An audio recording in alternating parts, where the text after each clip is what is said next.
Hi guys, welcome back to the channel. So happy to have you here. My name is Valerie.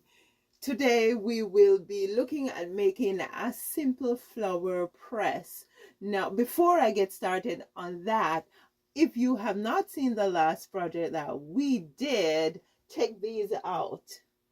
I showed you how to take a simple one of these corn brooms from basic to beautiful, 3 different ways. So I will link the video for you guys, so if you are interested you can check it out. Now if you are if you know anybody who does flower press, most times we usually do it in a book or in several books, and we may even put like bricks on top of the books to weigh them down. That is what I was doing until last year. Last year I made myself a simple flower press, and I have decided to share it with you guys. So it's just an idea, right, that if you are interested you can try. So what I did first of all was get myself some pieces of wood. I basically use leftover wood, right? And so because I wasn't making anything huge, you decide the size that you want to have. You also decide how many pieces of wood you want to use. I am using 3 pieces, which means that I will be able to press flowers between here and between here, right? So I decided on the size I wanted my flower press to be. I went ahead and I cut the 3 pieces of wood. Then I used a technique which I have on the channel. I will link it for you, just to decorate the front and the back of my flower press, right? I also used a basic sander just to sand down the edges to make them a bit more rounded. Then I used a drill bit. Use a drill bit that's made for wood to drill 4 holes on the 4 corners of the of all 3 pieces of wood, right? And so that's basically what I did to make my flower press. And then I bought myself some nuts and bolts. Now you have to make sure that you buy nuts and bolts that when you put your bolt through, you have enough room at the top so you can use your nut to tighten all 4 corners of your flower press. Now depends on the flower that you're pressing. You can finger tight, or you can actually use a tool. I'm looking around to see if I have a tool. Maybe something like a wrench or a spanner, some type of a tool that you can use to grip the nut and tighten it as tight as you want it to be. Now I have gone out in the garden and I have picked myself a few blooms. Yeah, it's pretty hot, so as soon as you pick the blooms they start wilting. But I have picked myself a few blooms, and one of the things you want to make sure is that when you're pressing your flower, you do not choose any blooms that are too high, because oftentimes they will be harder to press and they will also be harder to dry out. Now if you're not in a rush, then that's fine. You can go ahead and pick whatever bloom you want. Also, these type of blooms that are more like cups, if you try to press them, they're either going to be crinkly or they're going to break, right?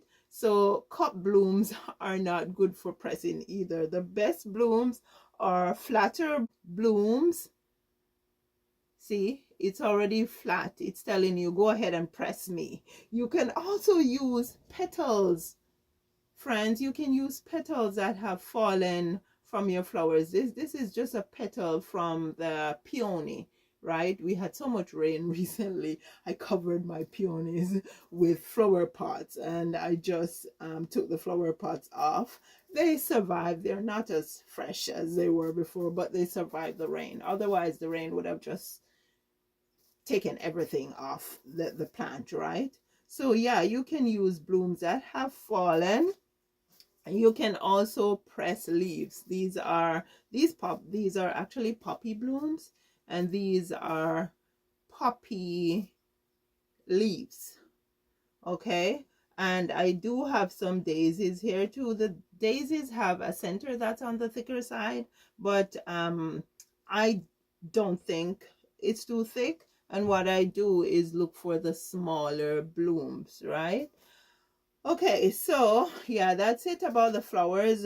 In a bit, we're going to put them in, and we're going to put the flower press together to see how it works. Now, along with the wood for the flower press, I am using craft paper to put in between the panels of the flower press. And I am making sure that my craft paper, the pieces that I cut, by the way, you can also use wax paper or parchment paper, right? So I measured between the holes on each panel, and then I cut myself a piece of what we call cartridge paper. Well, no, this one's not cartridge, this one's presentation. We usually use these in design and decor to do presentations, but I don't think people use presentation boards anymore. We use the computer, right? But yeah, this is a fairly thick board, presentation board, that you can get to buy in the dollar store. And the reason why I cut this, I'm using this as a template, so that when I go to cut pieces for my flower press, I won't need to be measuring and cutting the paper. All I do is use this, and I have a smaller piece of paper here, and I will basically just lay this down on my craft paper and then just draw around it. And then when I'm finished drawing around it, I can either use my X-Acto knife to cut it out on the rubber mat. Now, the rubber mat is a pretty good tool to have. Mine's a bit broken here. I've had it for several years, maybe some 15 years. Yeah, but you can use the rubber mat. Is pretty good because it's gridded, right? And each grid has like an inch where you can actually measure on the rubber mat itself. You don't need to measure before you put it here. So I'll go ahead now and I will just use, and if you're using an X-Acto knife, be sure to use a metal ruler, right? And so, and also be very careful. I have drawn the lines on the paper. I'm just going to use my X-Acto knife, and I'm just going to cut my paper out. And I'll do 2 pieces of paper. Now, by the way, you can do more than one depending on the petals or the flowers that you are pressing. You can do more than one layer between the boards, right?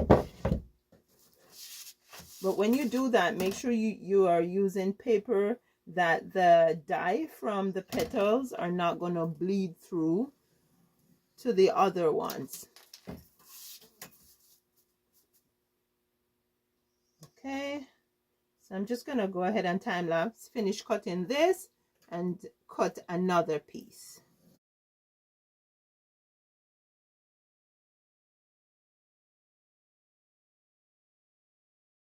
Now, this is just to show you how I do it. I'm going to put all 3 panels together, but I'm just going to put flowers in between 2 panels. Okay, I'm not going to use the 2 spaces. I put the craft paper down, and then I'll go ahead and I'm gonna put the petal face down. I'm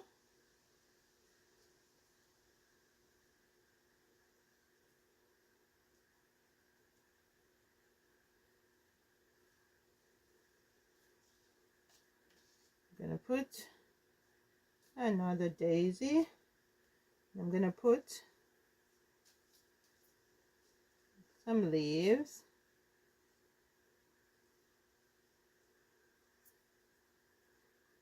Make sure when you're doing your flower pressing, you pick your flowers just about the time you're ready to do it. Don't let them sit around, because when they sit around and they start curling, like mine are curling right now. Okay, there we go. So the next thing I'm gonna do is get the other piece of paper, and I'm gonna put on top. Just looking to make sure everything's lined up nicely there. And then I'm gonna take my panel and put it on. Now, because I don't have anything in here, I don't have to put the other one on, but I'm going to put the other one on because I want to have the pretty on top, right? However, a good thing would have been to get your bolts in before you put the flowers on. So yeah, let's do it like that. So let's just take this off. I'll just reset the flowers if they need to be reset. I'll just lift the whole paper up, keeping it as straight as possible. Put my bolts in. I think that's the better thing to do, right? Because otherwise, it's more difficult to go ahead and flip.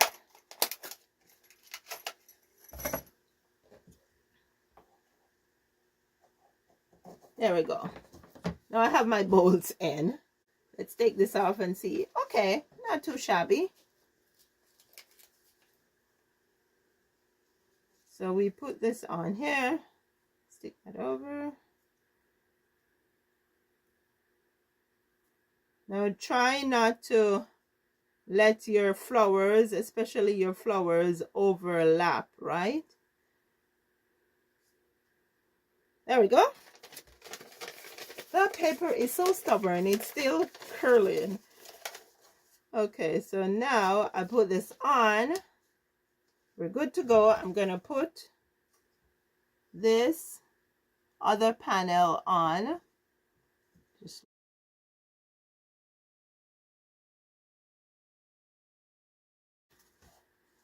there we go. So now our flowers are inside, and we're gonna go ahead and we are gonna just tighten the nuts. Get my nuts and my bolts crossed.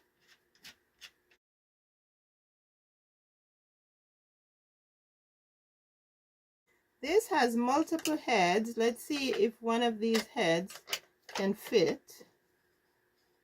No, that's too small. That's too big. Oh, this one fits. Okay, cool.